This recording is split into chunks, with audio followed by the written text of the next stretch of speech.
Well, welcome, my curious friends, to part 4 of Titanic is in 5 pieces, part of the continuing bigger story of Titanic and Hindenburg. What could be the possible connection between the two of them? In this episode, I'm going to concentrate primarily on the Titanic and why I say that they are in, they meaning the people who are basically took over the job of covering up the Titanic, and they are in a crisis, and that's because the hull of the Titanic has come apart completely. And if you're wondering who cares, well, how about the fact there's 1,523 missing people? If we look at the debris, the photo of the debris field, we see that the forward section and the stern section are separated by 2,200 feet, which is nearly half a mile. That means the hull of the Titanic had to come apart completely at the surface. Okay, we're going to take issue with this in a moment. What's happened here? In 1997, we got the high break, the new definition of what had happened. And this is how they solved their crisis from 1985 up to 1997 when they finally had the movie to explain how it broke in half. Well, in 2005, as you know from part 3, they discovered these pieces here out of the bottom, and that forced them to change their theory. This high angle break theory is no longer accepted. It's no longer supported. It's now the low angle break theory. Well, what's that leave us? Okay, it leaves us with that we've had endless versions of the Titanic story. 1912 to 1985, we had Titanic sunk intact. And then from 85 until 1997, we had she was broken into 2 major pieces. Don't really have an explanation right now. In 1997, we got the explanation. That worked until 2005. Then the high angle break caused by angle of dive until 2005. In 2005, we had to change that to the low angle break theory. So the movie only covered them from 1997 until 2005. And then in 2012, they revised it for the final time. The low angle break bow drags the stern section down theory. It's a little bit different than the theory above it. But the main thing is they've gone from the high angle to the low angle, and nobody knows it. And, in the process, I guess we're just going to let these guys go on writing forever and ever about this. It's kind of like the JFK assassination. We've got lots of stories. We know the story they fed us isn't true, but we just keep going on, and we're not getting anywhere. Well, we now know that all statements made before 2012 about how the Titanic sank have been incorrect. That's because every previous explanation was wrong. And so now think about this. What we have now to explain the Titanic is a new story on top of an old incorrect story. And that is a major pickle for anyone trying to hold the cover on this story. You got 2 impossible stories. One, Titanic sank in 160 minutes, 2 hours and 40 minutes, from striking an iceberg. Number 2 is that Titanic broke herself into pieces at the surface during the act of sinking. So when we got the low angle break theory, we got another theory on top of the first theory, which had never been proven. So we're really a lot further away from explaining the Titanic than we've ever been. Let's look at the latest drawing by the New York City College of Technology. This is basically the spokes people for the official explanation of what happened to the Titanic. And the latest was prepared April 7th, 2012. You can see the date up here. I'll try and blow this up a little bit. I added this water line on here because in the first drawing they didn't want to show us the water line. Look how much of the ship is already underwater at this point, where they're saying in step number 1 that failure begins at or near frame 25. That's frame in the bilge of the ship. Begins here where the arrow is. And they're saying that it begins to break at this stage. And look how low in the water it is, and look how low the angle is. I mean, this is really getting hard to take. And step 3, they show that the aft expansion joint, and they say may open up as the decks bend. And then we go down to step 4. I show the water line again here. Portions of the keel attached to the bottom piece, and they say probably bent at this time, and these pieces probably broke free later.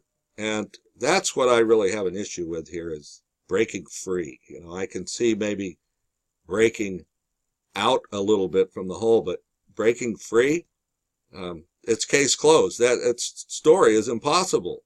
Steel is strong on all sides. You just can't, there's just absolutely no reason that it would come loose on all four sides. And then they talk in step 5, the big piece. That's what's at the Luxor Hotel. Happens to be at the site of a replica of the Great Pyramid. That's where the big piece is. And if you think that's just a coincidence, you might want to think again on that one. So there's the big piece, came from here in step 5. And let's move on. I'm just going to basically show you how ridiculous this is. As I mentioned, this has been prepared by the New York City Technical College, the Marine Forensics Division, and it needs to be honestly and openly discussed, because you're going to see it is totally based on unsatisfactory science. That's because the existing storyline was already full of holes. Let's start with beginning. We had to cut through the front of the hull in 5 separate cuts because we had to damage 5 compartments. Remember, you had to have 5 compartments damaged so that they all filled up, so that the bow would go low enough for the water to go in over the tops of the rest of the bulkheads, and that was the only way to sink the Titanic. Remember, 16 watertight compartments. So we have step number 1, we had to make cuts in 5 compartments, and by the way, ice does not cut steel. So somebody please show me an example, because I can't find one. But that's just a small thing. Let's move on. There was catastrophic damage done to the hull. I mean, we've seen that. And plus, we knew there had to be catastrophic damage. I mean, how else could this great ship have sank in 160 minutes? But when you go through the testimonies of the trials of both in Great Britain and the United States, nobody above or below decks ever heard anything. They never heard a collision. So, I mean, if you were going to just cut a hole in the side of a 55-gallon drum, we were going to hear something. Imagine cutting a hole through half-inch steel on something that's over 900 feet long. Next, we have damage to Titanic's hull is along 250 to 300 feet in order to make 5 separate cuts. However, that would require that the Titanic was in contact with the ice for over 8 seconds. Now, the ice is floating, the Titanic is floating. Neither one is attached like a machine tool coming up to make a continuous cut. And it's impossible. It's impossible that there could remain under force that long to make 8 seconds worth of cutting.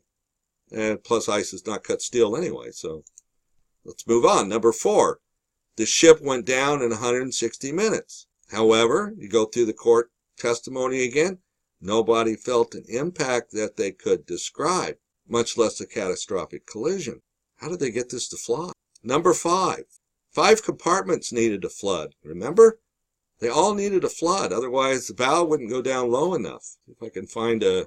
And we know that in order for the Titanic to sink in 160 minutes, according to other calculations made by naval architects, it would have required a 20-foot square hole.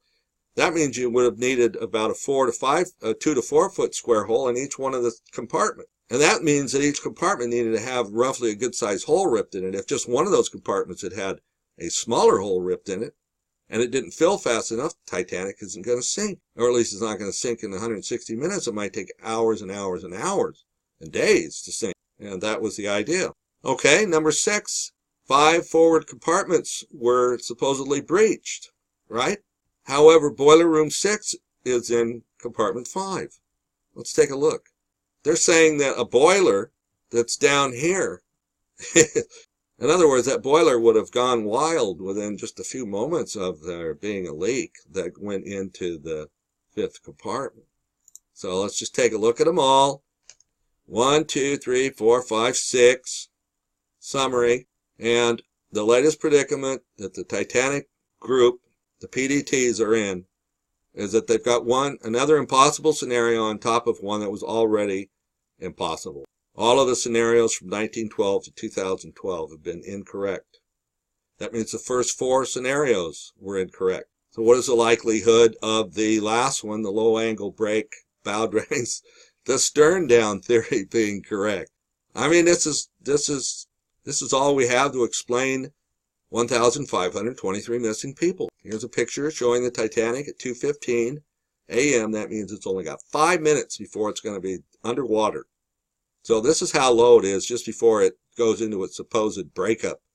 I might add that these ships are meant to be supported at each end by gigantic waves. If they're in a huge storm, of course they have to be able to be supported either by one giant wave in the middle or 2 at the bow and the stern. They're all designed for this. They don't break in half. This is hardly any of an angle at all. How is this thing going to break apart? Not only that, how's it going to break apart where they show it broke apart, which is right through the engines, and underneath those engines is an engine pedestal that's made out of cast iron. It's like 2 inches thick. And then underneath the floor where the engines are, there's more beams. There's extra steel beams running fore and aft in this area. I mean, this is the strongest section of the ship by far. Let's look at it again. Here's where it supposedly broke, right here. And there's only, the stern is just barely out of the water. There's hardly any, and this part of the stern doesn't have any machinery in it. And on top of all that, both of the engine crankshafts are broken. Let's go through what they're saying happened. Let's see, in step 1, that failure begins in frame 25, where I'm showing here in the aftmost boiler room, and that the bottom begins to separate. That's step 1. Step 2 is failure progresses upward but stops at the double shell plates. I have this shown here. This is the double shell plates. And it says that the remaining decks and shell plates act like a hinge. So they're saying this is like a hinge, but they are ignoring. Look at these decks they're ignoring, okay? They're saying the bilge broke, okay? So these decks are broken. But we still have 1, 2, 3, 4, 5 half-inch steel decks. This is no hinge. There is absolutely no way they could describe this as a hinge. But they do, to try to mislead us. Here's the big piece on its way to the Luxor Hotel. This is where it came out of, shown in green. Here it is on display at the Luxor Hotel. Look at these cuts. Look at this. Okay, they didn't cut this. It was loose. They pulled this up off the bottom. And anybody looking at this has to say, obviously, the Titanic was subjected to some steel cutting explosives. I mean, it came out of the ship right along here. And this is right here is the supposed hinge point. And this piece went flying out. Anybody want to tell me why it would just pull this whole piece out of here and not just cause a rip here? You know, if you pull a column or a channel of steel apart, does it come apart in 3 pieces? Okay, step number 4, they say that the portions of the keel attached to the bottom piece is probably bent at this time, and that these pieces probably broke free later. Here are the 2 pieces. I'm showing you the inside of one of them so you can see the frames and how sturdy these pieces are built. This is about 6 feet from here to here. And then so you're looking at about, a couple of sections through here, about 6 sections at each one of these, 5 or 6 sections. They're very uniform in size, basically very close to being the same size. And 2 pieces that were separated right in the middle. I mean, why would you have so many lines of failure if this really happened in compression? I mean, come on. You've got steel that's just been completely cut and pulled free. I mean, how do you get this complete separation? This is a model of the engines, but here the crankshafts are broken in half. The whole engines are broken in half. The engine pedestals are broken in half. This looks like a real picture. It could be a model. There's a lot of models. It's hard to tell the difference, but I believe this is a real picture showing actually how the engines are in fact broken in half. Back to the big piece, showing where it came out of, right here, the portholes from right here. And they say that the big piece came from the uppermost part of the hull on the starboard side. It was probably the center of the hinge. Again, a hinge would not need to break a piece loose. That's no hinge. All right, so I put all these quotes together again, and I highlighted in red just so you can see some of the ridiculous word jargon they're using in here to supposedly scientifically solve the demise of the Titanic. Number 1, the failure begins at or in frame 25 in aftmost boiler room, and the boiler room is up here. So it occurred in the engine room, not the boiler room. So they start right out with a dadgum total misstatement. Pieces of the ship's bottom begin to separate. Boy, that sure happened fast. Okay, number 2. Failure progressed upward but stops at the double shell plate, the hinge area. Remaining decks and shell plates act like a hinge. We saw how ridiculous that was. Number 3. Aft expansion joint may open up, but only by about. Let's see, they're starting to use some very loose jargon here. And then we get to number 4. The portions of the keel attached to the bottom pieces probably bent at this time. These pieces probably broke free later. And in number 5, again, it was probably the center of the hinge and broke away as the bow and stern separated. I mean, this is the most horrible science that I've ever seen. How the Titanic worked. Again, just showing we had to damage 5 compartments or it wouldn't have gone low enough in the water. Now check this out. Look at this little thing here. This forward compartment was walled off. Of course, the gash, if it did occur, would have occurred in here, and it would not have gone any higher unless water went all the way over the top of here to start filling it. So this story is getting more and more unlikely by every frame that we view here, isn't it? Compartment 1, 2, 3, 4, 5, and look, there's a boiler in there. And it's mounted right on the floor. Remember all the pictures of the Titanic just laying there in an angle with all the lights on? Ridiculous. So here's our 2 stories. Titanic sank in 160 minutes from striking an iceberg. This was part 1, up to 1985. And we lived with this, even though all statements made before 2012 about how the Titanic sank have been incorrect. We're still supposed to believe that it sank in 160 minutes. That's all part of the current storyline. And number 2, Titanic broke herself into pieces at or near the surface during the act of sinking, even though the Titanic only lifted her stern a few feet above the water before she sank. She's still got to break herself in half. I mean, this story is really getting hard to take, isn't it? The current explanation is a story on top of a story, neither of which are believable. And it's about time that the PDTs came clean with a real story, because the one you're giving us is it's not possibly believable. So thank you very much. Leave your comments below.